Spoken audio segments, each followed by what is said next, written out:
Hello learners, welcome to Unacademy let's crack CLAT PG. मेरा नाम है मंजरी सिंह और आज मैं आप लोगों के साथ क्लैट पीजी पेपर का ट्रेंड एनालिसिस करने वाली हूँ in detail. If you are aiming for CLAT PG 2024 which means आपका एग्जाम होने वाला है ऑन December 3rd 2023, तो आपके पास बहुत टाइम नहीं बचा है। ठीक, अब यहाँ पर अगर आपकी प्रिपरेशन हो चुकी है या फिर नहीं भी हुई है तो दोनों केसेस में आपके लिए बहुत इंपॉर्टेंट रोल प्ले करता है प्रीवियस ईयर पेपर्स। ठीक है, तो आज हम डिटेल में बात करेंगे कि पिछले 2 साल में क्लैट पीजी का क्या ट्रेंड रहा है, उन्होंने किस टाइप के क्वेश्चंस पूछे हैं। क्योंकि अगर हम और प्रीवियस ईयर पेपर्स पे जाएं पुराने पे, तो उस वक्त क्लैट पीजी का ट्रेंड अलग हुआ करता था। वो पूछते थे MCQ based question, one liner वाले क्वेश्चंस आपके होते थे। ठीक, एमसीक्यू अभी भी है बट पैटर्न चेंज हो गया। पहले एमसीक्यू सिर्फ था, उससे रिलेटेड कोई कंटेंट नहीं दिया जाता था, बट अब क्या हुआ, अब पैसेज बेस्ड क्वेश्चन आपके पास आने लग गए। In that case you need to understand what kind of passages they are asking, you need to understand from which subjects they are asking, what is the weightage of various subjects। आज इन सब के बारे में detail discuss करेंगे previous 2 papers को consider करते हुए। आप अपीयर होने जा रहे हो 2024 के लिए, हम डिस्कस करेंगे 22 और 23 के पेपर को कि दोनों में 120 क्वेश्चंस तो आए थे, बट 120 को डिवाइड किस तरीके से किया गया था into passages and number of questions, और किस सब्जेक्ट से कितना पूछा गया और किस टाइप के क्वेश्चन थे, what was the difficulty level, हम सब डिटेल में डिस्कस करेंगे। बिफोर दैट 15 जून से हमारा अचीवर्स बैच स्टार्ट हो रहा है, that is from tomorrow only. ठीक है, बाकी एलएलएम एग्जाम्स के लिए भी हम सिलेबस कवर कराएंगे उसमें आपका फर्स्ट फॉरमोस्ट, क्योंकि CLAT PG is going to held first in the end of December, तो पहले हमारा अप्रोच वो रहने वाला है। ठीक, सो फॉर दैट सेक आप हमारा बैच ज्वाइन कर सकते हैं। मैं वहाँ पर कॉन्स्टिट्यूशनल लॉ लेने वाली हूँ। ठीक, अलॉन्ग विद दैट अभी हमारा 17 जून तक फ्लैट 25% ऑफ चल रहा है, तो आप अगर मेरा ये कोड msing10 अप्लाई करके एनरोल करते हैं तो you will get straight forward 25% discount. ये मैटर नहीं करता कि आप 6 मंथ्स का प्लान ले रहे हैं कि 12 मंथ्स का ले रहे हैं कि 18 मंथ्स का, ये वैलिडिटी सिर्फ 17 जून तक है। फिर आप चाहे जो भी प्लान लेंगे आपको इतने का सेविंग होगा एंड आपका प्राइस ये हो जाएगा। ठीक, प्लस आपको बेनिफिट्स क्या मिलने वाले हैं, आपको अलग अलग एजुकेटर्स मिलेंगे विद देयर स्पेशलाइजेशंस, आपकी डेली लाइव क्लासेस होंगी, उसमें लाइव टेस्ट और क्विजेस होंगे, along with that in class PDF आपको मिलेगा जो भी डिस्कस होगा along with the case analysis. जैसा कि मैंने कहा कि इस बैच में मैं कॉन्स्टिट्यूशनल लॉ पढ़ाने वाली हूँ, तो इन द सेम ट्रैक मैं अभी के लिए अनअकैडमी पे फ्री लाइव क्लासेस ले रही हूँ, जिसको हम स्पेशल क्लास के नाम से जानते हैं अनअकैडमी में। वहाँ पर मैं कॉन्स्टिशिप के नाम से कॉन्स्टिट्यूशनल लॉ की सीरीज चला रही हूँ, Monday, Tuesday, Thursday and Saturday at 8:30 PM। ठीक, वहाँ पर हम सारे topic in detail constitutional law में डिस्कस कर रहे हैं। But what is the difference between special class and plus course, कि स्पेशल में मैं टॉपिक को डिस्कस तो कर रही हूँ बट उससे ज़्यादा डिटेलिंग आपको मिलेगी प्लस कोर्स में। अगर आप मेरा प्लस कोर्स ज्वाइन करेंगे तो आपको कॉन्स्टिट्यूशनल लॉ में फिर कोई टेंशन लेने की ज़रूरत नहीं है। I will give you a complete detail of constitutional law along with the landmark judgments plus recent case laws, fundamentals के साथ आपका क्लियर करूंगी, कंटेम्प्रेरी इश्यूज को साथ में लेके। ठीक, अगर आपको और डेली अपडेट्स वगैरह चाहिए एलएलएम एग्जाम से रिलेटेड, क्लैट पीजी से related, live classes, special classes, plus course से रिलेटेड, तो आप जल्दी से हमारा ये कोड स्कैन कर लीजिए। आप टेलीग्राम ग्रुप ज्वाइन कर लेंगे तो आपको वहाँ पर सारी अपडेट्स मिल जाएंगी। सो first of all if I talk about the overall pattern, अगर मैं बेसिक पैटर्न की बात करूँ ना डिटेल में जाते हुए, ठीक है, कि सबसे पहले किसी भी स्टूडेंट के लिए अगर वो किसी पेपर में अपीयर हो रहा है तो उसके लिए क्या जानना ज़रूरी है कि भाई उस पेपर का पैटर्न क्या था। ठीक है, तो पैटर्न में यहाँ पर जस्ट अ सेकेंड, पैटर्न में यहाँ पे क्या था कि क्लैट 2020 की आप बात करो या फिर 23 की बात करो, दोनों में एक चीज़ कॉमन थी, व्हाट, कि हमारे पास 120 क्वेश्चंस आए थे। ठीक, 120 क्वेश्चंस आते हैं, आपके पास 2 घंटे का टाइम होता है और 1 मार्क का हर एक क्वेश्चन होता है and there is 0.25 negative marking. ये तो मैं पहले भी एक क्लैट पे कंप्लीट स्ट्रैटेजी में ये सारी चीज़ें डिस्कस कर चुकी हूँ। अगर आपने वीडियो नहीं देखा है तो आप वहाँ जाकर यूट्यूब पे ही आप देख सकते हैं। ठीक है, सो क्लैट 2022 में क्या देखा गया कि 120 क्वेश्चंस का जो डिस्ट्रीब्यूशन था, इन्होंने कैसे किया, 20 पैसेजेस पूछे और पर पैसेज में इन्होंने 6 क्वेश्चंस पूछे। ठीक है, टोटल 20 पैसेज, अलग अलग कंटेंट, अलग अलग सब्जेक्ट, एंड देन पर पैसेज पे 6 रिलेटेड क्वेश्चंस पूछे। फिर अगर मैं बात करूं 23 की जो लेटेस्ट हुआ, तो वहां पर 12 पैसेजेस पूछे। यहाँ पे नंबर ऑफ पैसेजेस को इन्होंने कम कर दिया, 20 को इन्होंने कर दिया 12, और इन्होंने कहा जब एक पैसेज पढ़ने में इंसान इतना मेहनत कर ही रहा है, समझ रहा है, बैक में जाके सोच रहा है कि इस पैसेज में जो पूछा गया है फंडामेंटल्स मेरा क्लियर होना चाहिए, ये सब एस्पेक्ट अगर वो देख रहा है, तो इन दैट केस हम क्या करते हैं, 10 क्वेश्चन पूछ लेते हैं। अगर पैटर्न वाइज देखिए तो समवॉट मेहनत इसमें स्टूडेंट की कम है, ठीक है। क्यों? क्योंकि यहाँ पर उसको 20 पैसेजेस पढ़नी ही है। कैसे पढ़ता है वो उसके ऊपर है, कि वो ऊपर ऊपर से पढ़ रहा है, वो डिटेल में पढ़ रहा है। क्योंकि मैंने पहले भी कहा है कि this is the PG exam. PG entrance exam में कोई ऐसा पैसेज वो नहीं देंगे कि जिसमें क्वेश्चंस के आंसर्स आपको उसी पैसेज में मिल जाएं। They are just giving the context of the topic, कि हम किस टॉपिक से आपसे क्वेश्चन पूछना चाह रहे हैं, ठीक।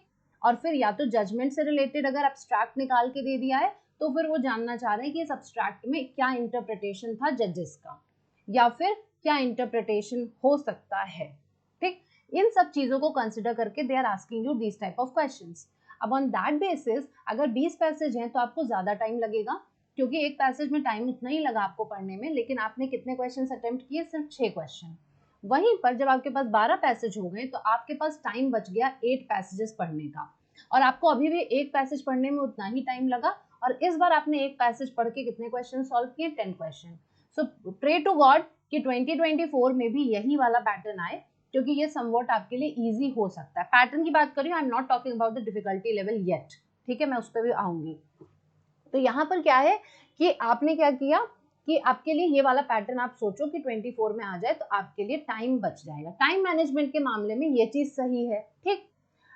हो कुछ भी सकता है, अभी आप कुछ कह नहीं सकते हो, दे कैन डू एनीथिंग, वो कुछ भी कर सकते हैं। हो सकता है अभी वो 15 पैसेज कर दें, फिर कुछ क्वेश्चन कर दें, फिर दे कैन डू 16 पैसेजेस, फिर कुछ क्वेश्चन, मतलब वो उनके ऊपर है, ठीक है। उनका जो सर्टेनिटी है, इट इज अबाउट ओनली कि that they are going to ask you 120 questions, but they are not certain about the number of passages and the distribution of the questions, ठीक है। So, what was the level of the CLAT 2022? That was a very moderate level. अगर आप देखोगे 2022 का paper, तो fundamental related चीजें ज्यादा पूछी गई थी, ठीक है, फंडामेंटल्स रिलेटेड ज्यादा था। और समवेयर अगर किसी ने अच्छे से पढ़ा है उस सब्जेक्ट को, तो वो उसको इजीली आंसर आउट कर पा रहा था, ठीक। और क्योंकि पैसेज भी बहुत टेक्निकल नहीं था, पैसेजेस जाने पहचाने थे। मतलब कभी आपने अगर एविडेंस पढ़ा है तो वहां पर जो क्वेश्चंस आप पढ़ते हो, केस लॉस पढ़ते हो, उससे पूछ लिया, ठीक है। कोई लेटेस्ट जजमेंट आया था तो उससे रिलेटेड, जो जजमेंट लेटेस्ट के साथ साथ बहुत ज्यादा न्यूज में रहा, जैसे फॉर एग्जांपल सबरीमाला, ठीक है। सो सबरीमाला इज द टॉपिक जो सबको पता है। एडल्ट्री में बात करें, जोसेफ शाइन सबको पता है, नवतेज सिंह जौहर सबको पता है, 377 की कॉन्स्टिट्यूशनैलिटी की हम बात करते हैं। तो ये जो 2018 वाले जजमेंट्स थे ये बहुत फेमस हुए थे। कुछ जजमेंट्स इसी तरीके से और सीरीज में आते रहे हैं, जिसके बारे में कॉमन मैन को भी पता हो ही जाता है एक सर्टेन पॉइंट ऑफ टाइम के बाद। तो इन्होंने मॉडरेट लेवल करा, मतलब 20 पैसेज अगर एक तरफ दिए तो इन्होंने पेपर को टफ नहीं रखा। मतलब देवर लाइक कि अगर आप एक पैसेज को पढ़ने में टाइम लगा रहे हो तो बहुत ज्यादा टाइम नहीं लगाओगे, क्योंकि मैंने तो इजी दिया है, ठीक। मैंने तो इतना दिया है कि अगर पढ़ के आए हो, I am not talking about those student जो पढ़ के ही नहीं जाते, आई एम टॉकिंग अबाउट जो पढ़ के गया है, जो सीरियस है क्लैट पीजी के लिए, तो वो क्या करेगा, वो तुरंत उसको पढ़ के कॉन्टेक्स्ट समझ जाएगा and he will move to the questions then and there. फिर वहां पर उसका पैसेज में पढ़ने में टाइम यहाँ पर सेव हो जाएगा। तो इस मामले में क्या किया, जब इन्होंने 20 पैसेज दिए तो मॉडरेट लेवल रखा, लेकिन जब पैसेजेस का नंबर कम कर दिया तो इन्होंने डिफिकल्टी लेवल कर दिया। Difficulty level in the sense अब थोड़े जो पैसेजेस थे वो टेक्निकलिटी की तरफ चले गए। यहाँ पर देखा गया कि इन्होंने काफी सेक्शंस को मर्ज कर दिया। मतलब हम ये नहीं कह सकते कि वो सिर्फ एक ही सब्जेक्ट पे पूछ रहे थे। इन्होंने यहाँ पे कभी टैक्स में लैंड लॉ भी ऐड ऑन कर दिया, फिर उसी में कॉन्ट्रैक्ट भी है। मतलब एक्सट्रैक्ट होता है ना, कंपाइल करके पूरा एक एक्सट्रैक्ट बना दिया और फिर उसी से रिलेटेड क्वेश्चंस। तो समवेयर यहाँ पे क्या इंपॉर्टेंट हो गया, लिंकिंग। यहाँ पे लॉज की लिंकिंग इंपॉर्टेंट हो गई कि आपको ये समझ में आना चाहिए कि if I am studying the murder in IPC, ठीक है, तो मुझे ये भी पता होना चाहिए कि सीआरपीसी में मर्डर के लिए कहाँ पे दिया है, क्या चार्जेस होंगे, क्या प्रोसीजर होगा। फिर एविडेंस में मुझे ये भी पता होना चाहिए कि मर्डर के लिए कौन से एविडेंसेस रेलेवेंट माने जाते हैं, ठीक। डिटेल में इसकी बात हो रही है। वहीं पर अगर आप आईपीसी में if you are talking about, मतलब रेलेवेंट फैक्ट्स वगैरह ये सारी चीजें हम पढ़ते हैं ना, तो आप आईपीसी में किसी भी सब्जेक्ट पे बात कर रहे हो तो आपको एविडेंस में क्लैरिटी होनी चाहिए कि रेलेवेंट फैक्ट्स यहाँ पे क्या होंगे, बर्डन ऑफ प्रूफ पर्सन पे क्या होने वाला है, ये सारी चीजें आपकी नॉलेज हो, you can connect the things. इस वजह से यहाँ पर देखा गया डिफिकल्टी लेवल बढ़ गया, क्योंकि अगर कोई बहुत ज़्यादा लिंक नहीं कर पाता है, जो स्ट्रेट फॉरवर्ड चीज़ों को पढ़ता है, तो वहाँ पर ये डिफिकल्टी उसने फेस करी होगी समवेयर। लेकिन अगर देखा जाए कि किस तरह के क्वेश्चन थे, तो question were the same, recent case laws plus fundamental. कहीं कहीं पे इन्होंने रीसेंट से पूछा और फंडामेंटल उसी में जोड़ दिया, कहीं पर सिर्फ फंडामेंटल पूछा और कहीं पे क्या हुआ, फंडामेंटल के ही कई सारे कॉन्सेप्ट जो थे उसको मर्ज करके पूछ लिया। So this was the pattern, ठीक है, this was the honest pattern जो मैं बता रही हूँ। जो लेवल की भी बात है ना, मैं मेरे हिसाब से बोल रही हूँ, जो मुझे लगा कंपैरेटिवली कि वो वाला मॉडरेट था, ये डिफिकल्टी हो सकता है किसी के लिए वो वाला डिफिकल्ट रहा हो, किसी के लिए ये इजी रहा हो, तो ये हमेशा चेंज होता है। This is the very much subjective criteria. ठीक, नाउ अब हम बात करते हैं सब्जेक्ट वाइज। ठीक है, if we talk about the subject wise, एक तो डिस्ट्रीब्यूशन की, ठीक है, कि किस तरह के क्वेश्चंस आए थे, and then if we talk about ये कौन कौन से क्वेश्चंस आए थे। इससे क्या होगा, आपको एक और चीज पता चल जाएगी कि मेरे लिए कौन से टॉपिक्स इंपॉर्टेंट हैं। ठीक है, so first of all if we talk about the constitutional law, तो क्लैट 2022 में आपके 4 क्वेश्चन आए थे। अब 4 क्वेश्चन का मतलब आप समझ रहे हैं, देखिए यहाँ पे मतलब समझिए ये कि पहले तो मैं कह रही हूँ कि जब पुराना पैटर्न था तो वहाँ पे कॉन्स्टिट्यूशनल लॉ और जूरिस्प्रूडेंस बहुत बड़ा वेटेज कवर करता था, बट अभी जब पैटर्न चेंज हुआ तो उसमें सारे सब्जेक्ट्स को इक्वली इंपॉर्टेंस दी जाने लग गई। ठीक है, अब 2022 में जो थे आपके एक पैसेज में 6 क्वेश्चन थे। ठीक है, मतलब अगर मैं कहूँ 4 क्वेश्चन आए थे तो 4 इंटू 6 यानी कि 24 क्वेश्चन आए थे आपके कॉन्स्टिट्यूशन से। आप इससे एनालॉजी ड्रॉ कर पाओगे कि आपको इस बार किस हिसाब से तैयारी करनी है। Then if we talk about 2023 तो 3 क्वेश्चन आए थे। ठीक है, अब 3 क्वेश्चन और एक पैसेज में कितने क्वेश्चन आए थे, 10, तो इस बार आ गए 30 क्वेश्चन। समझ रहे हैं आप? तो ऐसा नहीं है कि 3 ही देंगे, ऐसा नहीं है 4 ही देंगे, 2 भी दे सकते हैं, 5 भी।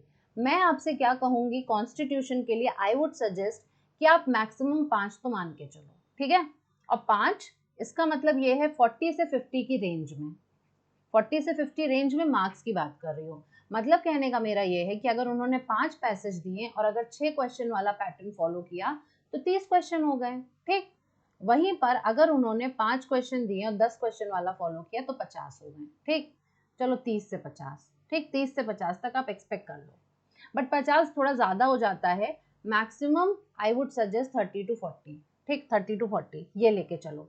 तो यहाँ पे पैसे ज़्यादा क्यों किए, क्योंकि 6 क्वेश्चन थे, यहाँ पे कम क्यों कर दिया, क्योंकि 10 क्वेश्चन थे। तो समवॉट इसी लेवल का आप लेके चलो कि यहाँ पर आपसे पूछा जाएगा।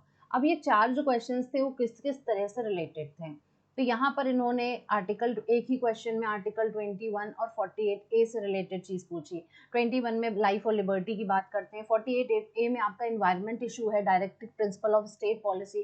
तो हमने क्या 21 में जब पढ़ा है तो 21 में हम राइट टू प्रोटेक्ट इन्वायरमेंट की भी बात करते हैं ना, तो उसी तरीके से रिलेटेड सेक्शन मैंने कहा ना आपके लिए इंपॉर्टेंट है। जब आप कोई भी टॉपिक पढ़ रहे हो तो उससे रिलेटेड अगर कहीं भी किसी प्रोविजन में कुछ दिया है तो आपको देन एंड देयर वहां पर नोट कर लेना है अपनी नोटबुक में और उसको प्रिपेयर कर लेना है, क्योंकि इसी तरीके से लिंक्ड वो आपसे पूछेंगे। फिर 254 डॉक्ट्रिन ऑफ रिपग्नेंसी की बात करता है, इस पर क्वेश्चन आपका आया था। Then there was a question on collegium system. ठीक है, collegium system is a hot topic, आपको पता है all the time hot topic है ये। ठीक, जब तक कि इसमें चीज़ें सॉर्ट आउट नहीं हो जाती हैं तो आपको इसके बारे में इंटरप्रिटेशन वाले क्वेश्चन आप इस पर ज़्यादा एक्सपेक्ट कर सकते हो।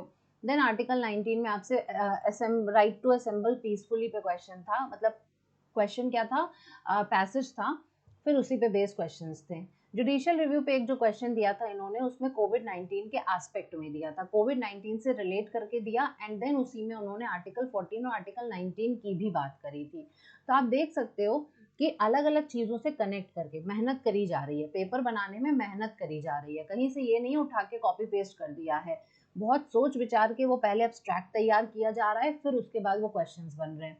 और जब आप क्वेश्चंस देखोगे तो आपको ये पता चलेगा कि क्वेश्चंस ऐसे भी नहीं है कि सिर्फ उठा के फंडामेंटल पूछ लिया, ऐसा भी नहीं है सिर्फ उठा के केस लॉ, वो अलग अलग पूछ रहे हैं। इनफैक्ट कई बार क्या हुआ है कि जो एक पैसेज उन्होंने दिया है उसमें हर एक क्वेश्चन पे अलग अलग उसी टॉपिक से रिलेटेड केस लॉ पूछ लिया, केस लॉ से रिलेटेड क्वेश्चन, ठीक है। फॉर एग्जाम्पल अगर मैं बात करूं कि आप अगर आर्टिकल 19 पे आपने कोई अब्स्ट्रैक्ट दे दिया, तो अब उन्होंने एक क्वेश्चन पे क्या दे दिया कि Naveen Jindal versus union of India में क्या है, मैं एग्जांपल दे रही हूँ, ठीक है। दूसरे में उन्होंने दे दिया बिजॉय इमानुअल में क्या हुआ था, एक में दे दिया उन्होंने भाई आरसी कूपर वाले में, ठीक। तो इस तरीके से क्या है कि उसी टॉपिक पे फिर अलग अलग जो डिफरेंट केस लॉज है उन्होंने उस कॉन्टेक्स्ट में पूछ लिया। When we talk about the 2023 का पेपर, देन सबरीमाला, ठीक है। सबरीमाला अगेन हॉट टॉपिक, आपको पता था, अभी भी इशू मतलब न्यूज में है। तो सबरीमाला पे कंटेंट दे दिया, उससे रिलेटेड पूछा गया। अब जब सबरीमाला पूछा जा रहा है तो ऑब्वियस सी बात है कि आर्टिकल 25 से 28 कॉन्स्टिट्यूशन का आएगा ही आएगा, आर्टिकल 14 आएगा ही आएगा।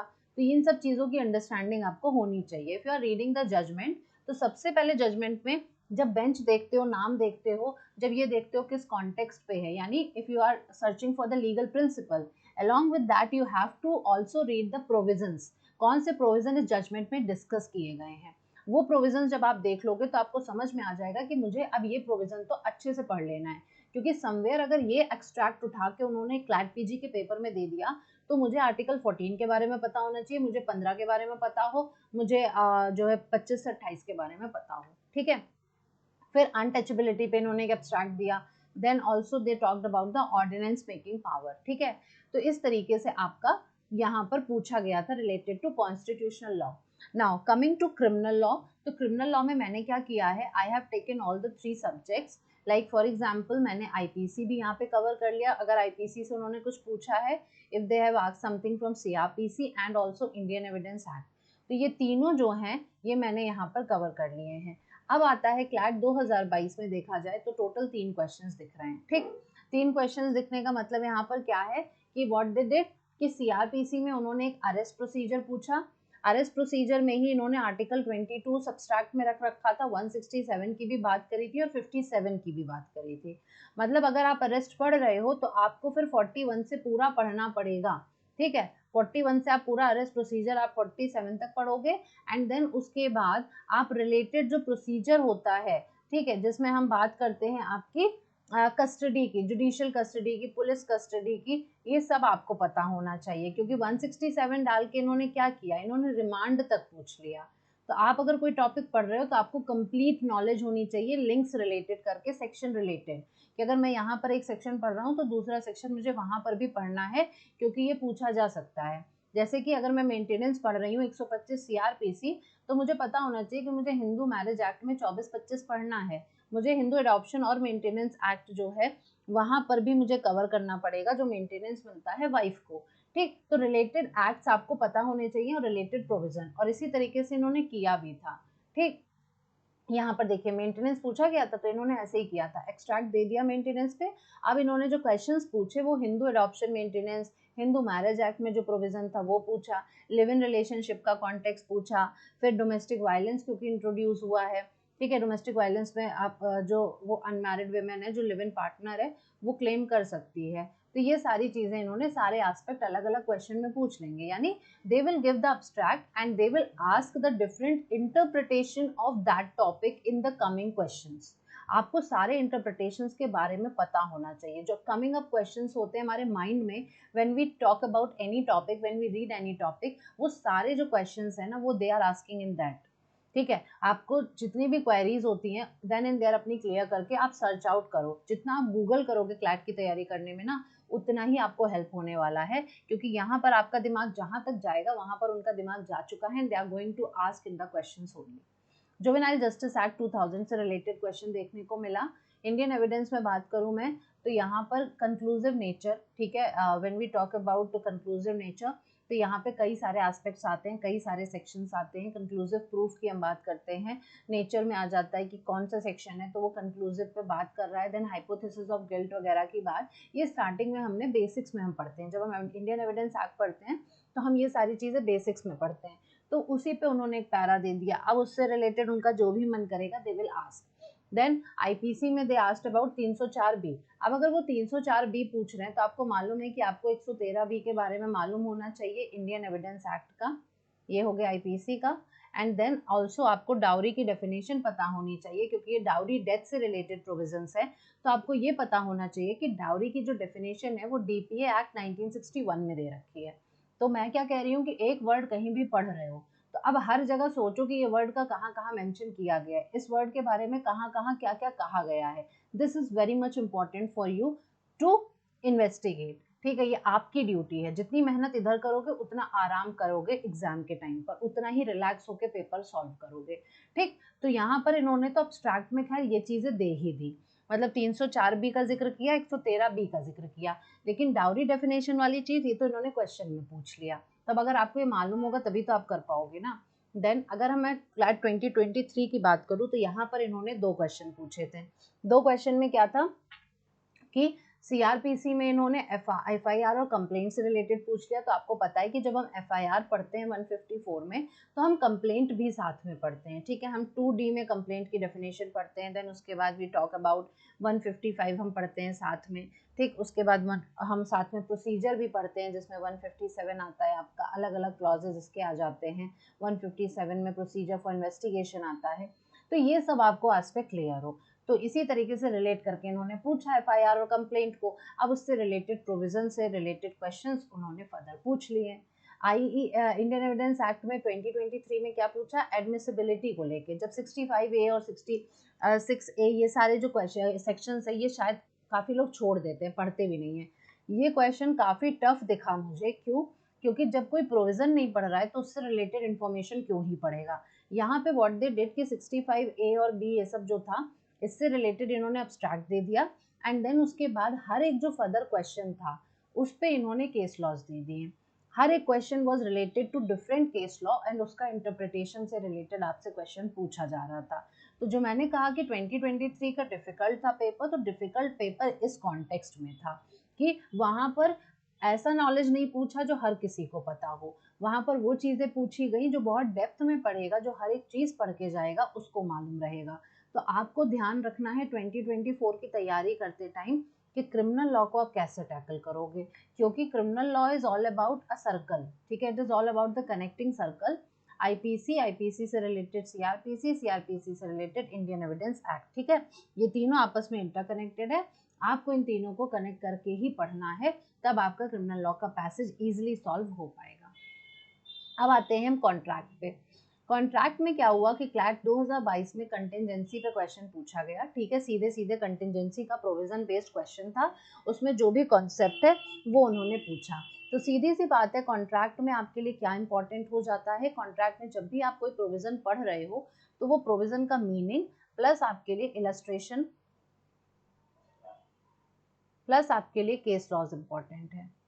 अब इससे ज्यादा वो आपसे कुछ नहीं पूछेंगे। What they can do, illustration इसलिए इंपॉर्टेंट है क्योंकि इससे आपको प्रैक्टिकल एग्जाम्पल समझ में आएंगे। तो आपसे वो ये कह सकते हैं कि कंटिजेंसी पे जैसे उन्होंने दिया, तो अब यहाँ पर उन्होंने कोई real based situation they the question में, तो आपको यहाँ पे बताना है क्या कंटिजेंसी थी कि नहीं थी, क्या ये कॉन्ट्रैक्ट वॉइड है कि नहीं है, ये सारी चीजें। In the same way they asked for the frustration of the contract. ठीक है, जिसमें हम सेक्शन 56 की बात करते हैं, जो आपका इम्पॉसिबिलिटी की डॉक्ट्रिन से डील करता है, जिसमें हम इनिशियल इम्पॉसिबिलिटी सब्सिक्वेंट इम्पॉसिबिलिटी की बात करते हैं। तब आपको पता है कि फ्रस्ट्रेशन ऑफ कॉन्ट्रैक्ट में काफ़ी ग्राउंड्स होते हैं जिसके बेसिस पे कॉन्ट्रैक्ट फ्रस्ट्रेट होता है। तो इन्होंने क्या किया, उसी तरीके से पूछा कि कौन से ग्राउंड्स हैं, या फिर कोई एक एग्जाम्पल इलस्ट्रेशन दे दिया, क्या ये ग्राउंड वैलिड होगा कॉन्ट्रैक्ट को फ्रस्ट्रेट करने के लिए। मतलब आपसे ये नहीं कहा जा रहा है कि आप रट्टाफिकेशन करके पेपर देने चले जाओ कॉन्ट्रैक्ट में। कॉन्ट्रैक्ट में व्हाट दे आर आस्किंग, आपको अंडरस्टैंडिंग हो, मतलब आपको समझ होनी चाहिए, आपको कॉन्सेप्ट समझ में आया हो, क्योंकि आपको पता है कॉन्ट्रैक्ट तो बहुत इजी है, तो आप कहोगे ये तो मैंने पढ़ लिया। आपने पढ़ तो लिया, बट क्या आप प्रैक्टिकलिटी को समझ पा रहे हो, आप ये समझ पा रहे हो कि प्रैक्टिकल एग्जाम्पल पे कैसे लगेगा, ये आपको समझ में आना चाहिए। मतलब एप्लीकेबिलिटी के बारे में आपको पता होना चाहिए कि रियलिटी में ये कैसे एप्लीकेबल होगा, उसकी बातें कर रहा है। ठीक, फिर एक क्वेश्चन जो कॉन्ट्रैक्ट का था वो टैक्स के साथ था, मतलब टैक्स रिलेटेड क्वेश्चन था, और उसी में उन्होंने कॉन्ट्रैक्ट का भी थोड़ा बेस डाल दिया था और फिर उससे रिलेटेड पूछा गया था। 23 में उन्होंने क्या किया, मिला जुला के पूछा। मतलब कॉन्ट्रैक्ट, अगर मैं नंबर की बात करूं तो कॉन्ट्रैक्ट से आपका 2022 में 2 क्वेश्चन आया था, यहाँ पर 1 क्वेश्चन था। ठीक है, तो ये मैंने बता ही दिया आपको। अच्छा, 2023 में जो 1 क्वेश्चन था उसमें कॉन्ट्रैक्ट भी था, इंटरप्रिटेशन भी था, जो कि लेटेंट एम्बिग्विटी की बात कर रहा था। ठीक है, अब लेटेंट एम्बिग्विटी तो आपने इंडियन एविडेंस एक्ट में भी पढ़ा होगा। अब आप कहो मैम ये कर क्या रहे हैं, तो बहुत कुछ पूछ रहे हैं, सब कुछ मिला जुला के। तो वही मैं कह रही हूँ, कंप्लीट अंडरस्टैंडिंग जरूरी है। जब आप पढ़ रहे हो क्लैट पीजी के लिए, तो आपको ये समझना जरूरी है कि मुझे सारे एक्ट से लिंक करना आता हो। अगर मैं लेटेंट एम्बिग्विटी पढ़ रही हूँ तो पहली बात तो मुझे लेटेंट एम्बिग्विटी का मतलब पता होना चाहिए, इंटरप्रिटेशन ऑफ स्टैट्यूट्स में उसमें क्या कहा गया है, क्या मीनिंग निकल के आता है, क्या केस लॉज आए हैं, मुझे वो पता हो। इंडियन एविडेंस एक्ट में लेटेंट एम्बिग्विटी के प्रोविजन कहाँ है, मुझे वो पता होने चाहिए।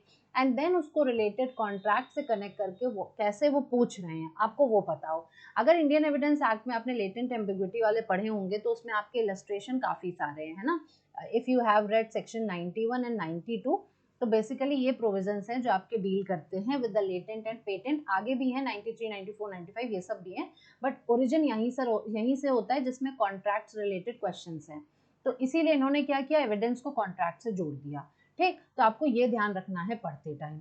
इंटरनेशनल लॉ की बात करूं, 2022 में 2 क्वेश्चन आए थे। एक था आपका जीनोसाइड कन्वेंशन पर और एक था UN convention on law of seas. Law of seas पे पूछा गया था। ठीक है, 1 की बात करूं, क्लैट 23 की बात करूं, एक क्वेश्चन पूछा गया था, वो रशिया और यूक्रेन पर था। आपको पता है कि this was the hot topic, आपका रिसेंट में चल रहा था, इसी वजह से इन्होंने क्या किया, पूछ लिया। अब इंटरनेशनल लॉ के लिए आपको क्या याद रखना है कि यहाँ पर आपको सिर्फ और सिर्फ फंडामेंटल्स नहीं कवर करने हैं, फंडामेंटल्स के साथ आपको करंट इंटरनेशनल अफेयर्स भी कवर करने हैं, करंट इंटरनेशनल अफेयर्स। ठीक है, क्यों, क्योंकि ये आपके लिए इंपॉर्टेंट है। आपसे वो पूछना चाह रहे हैं, आपको पुराना तो पता है लेकिन आपको क्या नया भी मालूम है, क्या आप नए को पुराने से कनेक्ट कर पा रहे हो, ये चीज यहाँ पर मेन है जो आपको ध्यान रखनी है। ठीक है, अब अगर मैं बात करूं अदर लॉज की, तो अदर लॉज में आपका जो क्लैट 2022 था, उन्होंने जैसा कि मैंने कहा 2022 में इन्होंने टैक्स के साथ कॉन्ट्रैक्ट को जोड़ा था, लेकिन एक क्वेश्चन आपका लॉ ऑफ टैक्स पे अलग से भी देखने को मिला था। ठीक है, ये आपका एक क्वेश्चन हो गया। देन जूरिस्प्रूडेंस पहले पहले जो था प्रीवियस पेपर्स में अगर देखोगे पीवाईक्यूज में, तो जूरिस्प्रूडेंस का एक अच्छा खासा वेटेज होता था। बट अब क्या कर रहे हैं, अब बाकी भी पेपर को इंपॉर्टेंस दे रहे हैं सब्जेक्ट्स को, तो इन दैट केस जूरिस्प्रूडेंस का थोड़ा सा लेवल कम कर दिया। जूरिस्प्रूडेंस में इन्होंने आपसे पूछा एक क्वेश्चन यहाँ पर, ठीक है, हाँ इन्होंने एक क्वेश्चन आपसे पूछा मोरालिटी से रिलेटेड। ठीक है, मोरालिटी से रिलेटेड क्वेश्चन आपको ज़्यादा मिलेगा, लॉ एंड मोरालिटी आपको पता हो। तो उसी तरीके से आप क्या कर सकते हो, जूरिस्प्रूडेंस में आपको सबसे पहले स्कूल्स पे ध्यान देना है। हाँ, स्कूल्स की आइडियोलॉजी अच्छे से समझ लो अलोंग विद द जूरिस्ट, कब किसने क्या कहा, क्योंकि वो क्या करेंगे, वो उनकी आइडियोलॉजी देके समवेयर वो आपसे क्वेश्चंस जानने की कोशिश करेंगे कि वो क्या इंटरप्रिटेशन निकल कर आता है, तब आपके लिए ईजी होगा। अगर आप आइडियोलॉजी पे ध्यान दोगे तो अगर मान लीजिए आपको क्वेश्चन नहीं भी आता है तो आप सॉल्व कर पाओगे, क्योंकि आपको पता है कि लॉ एंड मोरालिटी में हार्ट फूलर की कंट्रोवर्सी मैंने पढ़ी है, तो कहीं पे भी अगर इनका नाम आएगा तो आपको थोड़ा बहुत कनेक्ट करके आप इसको सॉल्व कर सकते हो। फैमिली लॉ वैसे तो बहुत इंपॉर्टेंट पेपर है जिसमें आपका हिंदू लॉ और मुस्लिम लॉ दोनों आता है, लेकिन फैमिली लॉ को लेके थोड़ा हल्के पड़ गए ये। इन्होंने क्या किया, सिर्फ और सिर्फ फैमिली कोर्ट एक्ट से रिलेटेड एक पैसेज डाल दिया और उसी से रिलेटेड क्वेश्चन पूछा। अब फैमिली कोर्ट्स एक्ट आपका कौन पढ़ता है, ठीक, कोई नहीं इतना ध्यान देता है, पढ़ा भी होगा तो बहुत ऊपर ऊपर से। ठीक, अब क्या हुआ, आदमी पढ़ के गया पूरा हिंदू लॉ डिटेल में, हिंदू पूरा मुस्लिम लॉ, लेकिन इन्होंने यहाँ पे क्या करा, आपसे पूछ लिया कोर्ट्स एक्ट के बारे में। ठीक, तो यहाँ पर आपको पता होना चाहिए कि आप रिलेटेड पढ़ेंगे। जैसे मैंने कहा ना कि मेंटेनेंस वाले क्वेश्चन में इन्होंने आपसे पूछ लिया मेंटेनेंस हिंदू लॉ का, तो वहां पर आपका हिंदू लॉ पढ़ना बेनिफिशियल हो गया। तो ऐसा नहीं है कोई भी पेपर में पढ़ के जा रही हूँ तो वेस्ट हो रहा है, कोई भी पेपर पढ़ के जा रहे हो तो समवेयर वो कनेक्ट होगा आपस में, तो वो आपके लिए ही हेल्पफुल होगा। आप जितना कनेक्ट कर पाओगे उतने अच्छे से आपको राइट आंसर तक आप पहुंच पाओगे। इन्वायरमेंट से बात करूं अगर मैं, तो इन्वायरमेंट से रिलेटेड यहाँ पर आपका 2 क्वेश्चन देखने को मिला था। ठीक है, 2 क्वेश्चन देखने को मिला था, UN water conference plus article 21, मतलब वाटर कॉन्फ्रेंस वगैरह से रिलेटेड चीज़, और आर्टिकल 21 क्योंकि इन्वायरमेंट की बात करता है, मैंने पीछे भी आपको बताया था। ठीक है, तो वो यहाँ पर कनेक्ट कर लिया गया, तो एक क्वेश्चन ये हो गया, और स्टार्टिंग में मैंने बताया था ना कॉन्स्टिट्यूशन को उससे रिलेट करा, तो वो आपका हो गया। देन 2023 में अदर लॉज की बात करें तो लैंड लॉ पे एक क्वेश्चन आया जिसमें इन्होंने क्या किया, सब कुछ मर्ज कर दिया, लैंड लॉ प्लस इसमें टैक्स भी रख दिया, इसमें कॉन्स्टिट्यूशन से रिलेटेड क्वेश्चंस भी पूछे। ठीक है, या पैसेज तो इन्होंने क्या दिया था, लैंड लॉ प्लस टैक्स पर। अब क्वेश्चन पूछते टाइम इन्होंने क्या किया कि कॉन्स्टिट्यूशन को भी रख दिया उसमें, उसमें टीपीए पे भी रख दिया जो सेक्शन 105 है आपका। ठीक है, ये आपका किससे बात करता है, ये लीज से रिलेटेड है, 105 आपका लीज से रिलेटेड है, जो बात करता है ड्यूरेशन ऑफ लीज की, जिसमें कहता है कि अगर एग्रीकल्चरल लैंड है तो फिर लीज आपकी रिन्यू कब से कब तक हो सकती है, अगर नॉन एग्रीकल्चरल लैंड है तो कितने पे हो सकती है। ठीक है, तो एग्रीकल्चरल में ईयर टू ईयर की बात करते हैं, वैसे मंथ टू मंथ की बात करते हैं। इस एस्पेक्ट में क्वेश्चन पूछ लिया। फिर एनवायरनमेंट से भी जोड़ दिया, क्योंकि जमीन की बात हो रही है तो एनवायरनमेंट प्रोटेक्शन की भी बात कर लो कि किस तरीके से भाई नुकसान हो रहा है, किस तरीके से बचाया जा सकता है, ये सारी चीजें पूछी गई। ठीक, अब if I talk about the company law, तो कंपनी लॉ में इन्होंने कंपनीज एक्ट आपका पूछा था। बेसिकली इन्होंने आपका कंपनीज एक्ट कवर किया था, and that was, just give me a second, हाँ 2013। ठीक है, कंपनीज एक्ट आपका 2013, एंड देन यहाँ पर सीएसआर के पॉलिसी रूल से रिलेटेड था, उसी से कनेक्टेड पूछा। एंड दूसरा क्वेश्चन आपका सेबी से देखने को मिला था। ठीक है, दूसरा क्वेश्चन, क्योंकि आपका जो 2023 था उसमें 2 क्वेश्चन आए थे कंपनी लॉ से, तो सेबी से रिलेटेड एक चीज पूछ ली थी। एक क्वेश्चन था जो कंपनीज एक्ट सीएसआर पॉलिसी को मिला के पूछ रहा था, एंड दूसरा क्वेश्चन सेबी से रिलेटेड था। फिर हमारा आईपीआर इंट्रोड्यूस हो गया। 2022 में तो आईपीआर दिखा भी नहीं, अब आईपीआर, जैसे लैंड लॉ देखो 2022 में नहीं था, लेकिन अब 2023 में आ गया। ठीक, ट्रेडमार्क से रिलेटेड आईपीआर में एक क्वेश्चन पूछ लिया गया। लेबर लॉ दिखा ही नहीं 2022 में, लेकिन यहाँ पर आपसे पूछ लिया गया। तो लेबर लॉ में क्या किया गया, फैक्ट्रीज एक्ट और कॉन्स्टिट्यूशन को मिला के पूछा। ठीक, फैक्ट्रीज एक्ट में जो प्रोविजन है उसको रिलेट कर दिया कॉन्स्टिट्यूशन से, और इस तरीके से कवर किया। तो देखो, अब जो मेन बात निकल के आती है, पहली बात तो अगर आपने मेरा क्लैट स्ट्रैटेजी वाला वीडियो नहीं देखा है तो आप उसको देख लेना, वहां पर मैंने लगभग सारे सब्जेक्ट्स के नाम लिख दिए हैं जो आपको कवर करने हैं। ठीक है, and if you are also aiming for AILET, अगर आप एलेट 2023 में आप अप्रोच कर रहे हो, ठीक है, 2023 में देने वाले हो एलेट, तो फिर आपको क्या करना है, यहाँ पर आपके पास जो सिलेबस है क्लैट और एलेट का दोनों बहुत ही लेंदी है, कॉम्प्रिहेंसिव है, तो आपको मेजर के साथ माइनर कवर करना पड़ेगा। तो आप डेफिनेटली ये सारी चीजें करो। ठीक है, आपका कॉन्स्टिट्यूशन हो गया, क्रिमिनल हो गया जिसमें सीआरपीसी, आईपीसी और एविडेंस हो गया, देन कम्स आपका ये इन्वायरमेंट, जूरिस्प्रूडेंस, कॉन्ट्रैक्ट, इतने तो आपको करने ही करने हैं। ठीक है, इसको तो आपको कहीं छोड़ के जाना ही नहीं है। एक और इंटरनेशनल लॉ, ठीक है, ये तो करने हैं। अब दूसरी तरफ अगर मैं बात करूं और क्या कवर करना है, तो labour law, land law, company, IPR, ठीक है, टैक्स हो गया, ये सारे हो गए, और फैमिली, ये हो गए जो आपको कवर इस तरह से करने हैं। अगर पूछा गया तो मैं ब्लैंक ना रहूं, मुझे क्वेश्चन छोड़ना ना पड़े, मुझे पता रहे। तो इसमें आप एक ट्रेंड देखोगे किस तरह के क्वेश्चन पूछे गए हैं और किस तरीके के पूछे जा सकते हैं एज पर द टाइम। आपको इस तरीके से इस पे ध्यान देना है। सो आई होप ये वीडियो आपके लिए जरूर बेनिफिशियल होगा। पूरा एक डिटेल एनालिसिस मैंने 2 पेपर्स का कर लिया, 2022 और 23 का, क्योंकि आप इन दोनों को अगर समझ के 2024 की तैयारी करोगे तो आपके लिए यूजफुल रहेगा ही रहेगा। बस ये करिएगा कि एक्सपेक्ट कुछ मत करिएगा। एनएलयू कंसोर्शियम जो है वो एक्सपेक्टेशंस पे नहीं खरा उतरता है, they always come with surprises. तो हो सकता है यहाँ पर आपने जो कभी एक्ट सोचा भी ना हो वो 2024 में वो उसको भी पूछ ले, ठीक, फिर से कुछ नया पूछ ले। तो आपको ध्यान क्या रखना है, आपको बेसिकली ध्यान ये रखना है कि मैं तो मेन चीजें जो कवर कर सकता हूँ या कर सकती हूँ मैं वो कवर करके जाऊंगी। अब जो भी पूछा जाएगा मैं उससे टैकल मुझे करना है एनी हाउ। तो आपको रीसेंट के जजमेंट्स पे, रीसेंट लैंडमार्क जजमेंट्स पे आपको फोकस करना है, प्लस आपको पुराने लैंडमार्क जजमेंट्स पे ध्यान देना है, और आपको अपने फंडामेंटल्स को स्ट्रॉन्ग करना है। इस तरीके से आपके लिए ये होगा बेनिफिशियल। आई होप समझ में आया होगा आपको। अगर पसंद आया वीडियो तो लाइक ज़रूर करिएगा, अपने फ्रेंड्स के साथ शेयर करना मत भूलिएगा, और उनको हमारे कोर्स के बारे में बताइएगा, और आप भी ज़रूर जल्दी से जल्दी एनरोल कर जाइए अगर आपको क्लैट पीजी इस बार क्रैक करना है। Till then, bye bye, thank you.